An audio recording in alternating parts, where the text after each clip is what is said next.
Vinci Kobe Productions presents A Lie Them a Tell.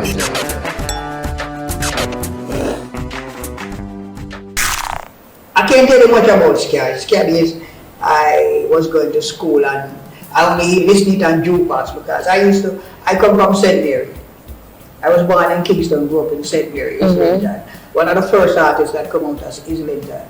The second artist that come from St. Mary, or maybe the third, Clancy Akers is from St. Mary. He started singing before me, long before me. Wow. And you have two guys called Owen and Leon. Where I was reading, I'm trying to remember the source of my information, but I learned that ska was the music that the plantation workers or the what you'd call it there now. Ska come out of rhythm and blues. Rhythm and blues, R&B, right? But I learned that, I read it somewhere where the plantation workers on a Sunday would create their little circle, and then that is where they would do the little ska move and they would be dancing to it, and then after that they would return to their place of abode. Is that so? I don't know, I wasn't around that time. Oh, So I can't tell you. I'm not lying about it.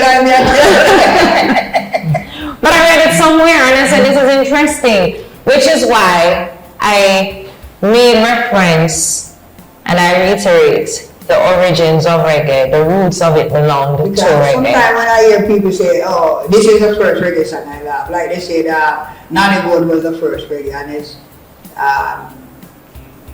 Larry Marshall. But nobody ever tell them, say, well, that song that Larry Marshall sing, right? It was Jacob Miller create the rhythm. You understand me? But in them days, right? Say I create a rhythm, right? And I might can't sing that song proper, right?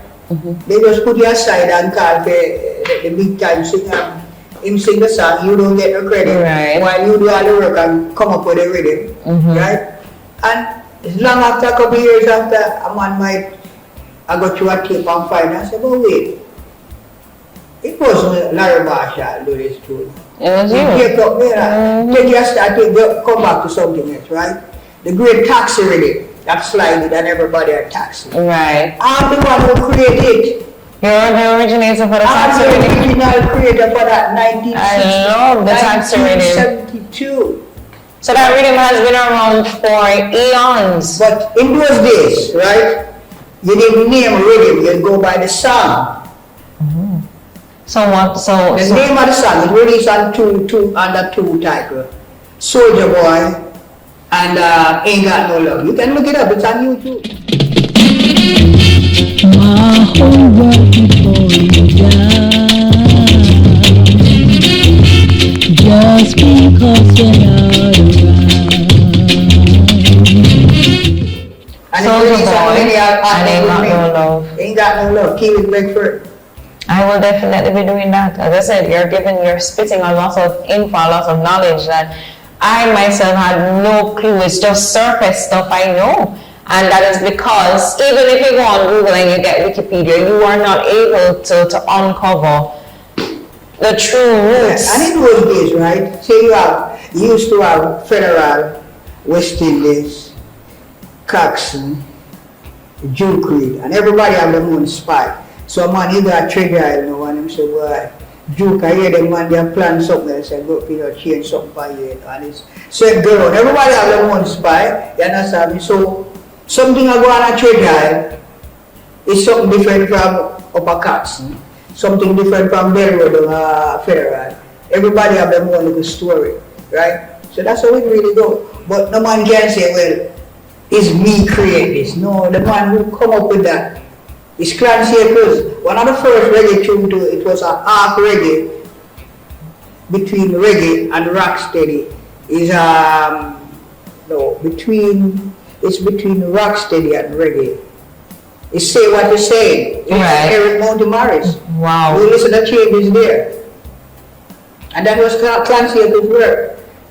I hear people say it's Bangarang. Bangarang make long after. Even when they say Toots make reggae. When Toots come from prison, he make 54, 46. At that time he make a reggae tune called Susie Wang, long time. But It's all come down to the label. The man who would have on the bigger label get the credit. Which Clancy and Scratch didn't have any money. right. You understand me? But Beverly's come, they have the money, they control the radio and newspaper and everything like that. So they just jump you. I learned that he was booed off stage on his first performance here in Jamaica. And I said, wait, Bob Marley is the great Bob Marley getting booed here in Jamaica? Well, why it don't surprise me? Because I know how our people stay. And he was well received when he performed overseas. Yeah, but what you gotta realize, you see, Bob Marley was just a hardware guy like anyone away. Alright? Well, I know Bob from a little bit. But it's all in the marketing though. You're from Trenchtown. Before he catch this, right? Trenchtown, he started out with Caxton. My uncle used to play piano and all of him sang them. You understand me? And even before Chris Blackwell, nobody talk about Johnny Nash, who used to carry Bob Marley all over the place and introduce him. Those are elements and influences. Johnny Nash took Bob Marley, signed Bob Marley before Chris Blackwell. Well, okay. Yeah.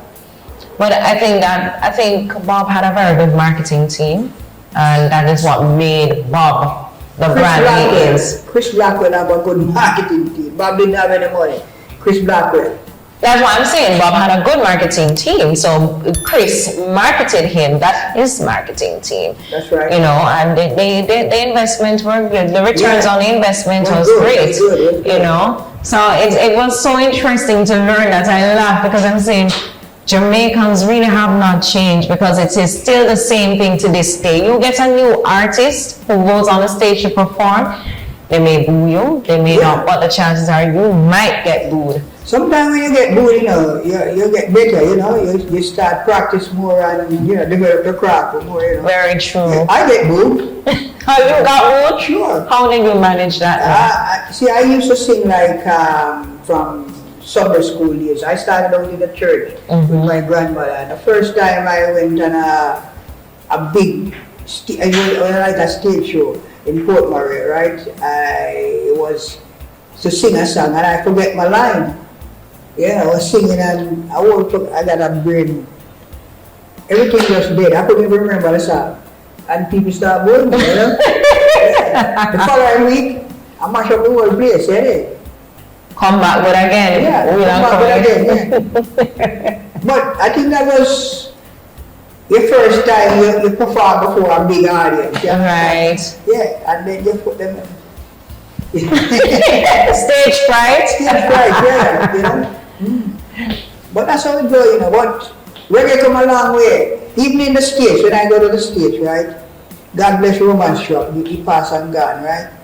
We singing at every corner promoting reggae, and them Yankees used to say, man, I don't go back to the island doing no coconut music, you know? Really? Yeah. You know how they're kind of ignorant sometimes. Yeah. And look at it now, everybody is on the bandwagon. Yeah? Exactly. So, I remember we speaking briefly, you had mentioned somewhere along the line that you also produced hip-hop reggae. Oh, yes. Tell us a little bit about hip-hop reggae. I've heard about pop reggae. Never heard of hip-hop reggae. Hip-hop reggae. Hip-hop. The first person that produced hip-hop is a guy called Peter Brown. Right. Okay, then you have Bobby Robinson, Sylvia Robinson, then Keelan Beckford. It was three of us, a team.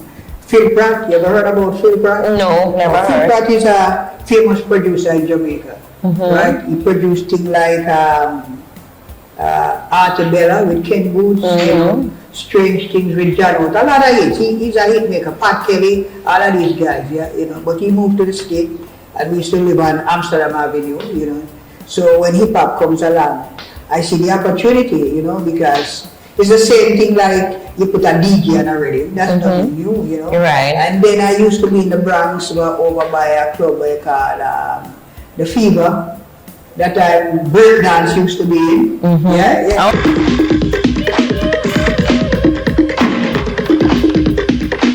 Oh yeah, I remember the break dance. I remember the days I skating ring. As a child, I would see everybody doing this and going on the head top and yeah. So what we did now, I was on I used to be a friend with Curtis Blow, right? So I sit down and watch the craft and what they do, and it was nothing new to me, you know. Right. So you have a group named Queen, and they have a song called Another One Bite the Dust. Another one bites the dust. Another one bites the dust. You know that song? Another One. I know the song, Another One. Yeah. So we take that song, go And inside the then studio, and make it back over, and then we put 3 guys called Maximus 3 on it. Maximus. Maximus 3, girl. Oh yeah. And becomes a big hit. You know, You can look it up. So in 2000 and I think 6, when we were watching, we had MTV Caribbean. Okay. They interviewed LL Cool J, because you know he's a godfather from the rap world. LL Cool J, Doggy Fresh. They come after. They come way down the line. They come way And down one the of the line. things LL Cool J said was that, truthfully, we need to pay homage to dancehall and reggae, which is their community, because dancehall is actually the cousin of rap. And he said reggae is also one of the foundations. No, I wouldn't say dancehall, because when LL Cool J come along, right? We making rap record years before them. Years. You gotta talk to people like Grandmaster Flash. Yeah, TJ Swan and all of these guys. They are the early guys that started rap music. They come way down the line. It's just like we started out in Rocksteady and now we come to dancehall. So dancehall get all the credit and make more money and stuff. Like Right. that. Yeah, but when we started out selling record in our car trunk and build up this thing, you know, to where it's at today. And look at the vision, what it has produced. That's right. Wow, an amazing interview here with Keeling Beckford. Keeling, is there anything else that you'd like to add to this before we close off the show? Okay. I gotta thank you for this opportunity. You know, I come to Jamaica very regular, but Picture Productions presents A Lie Them a Tell.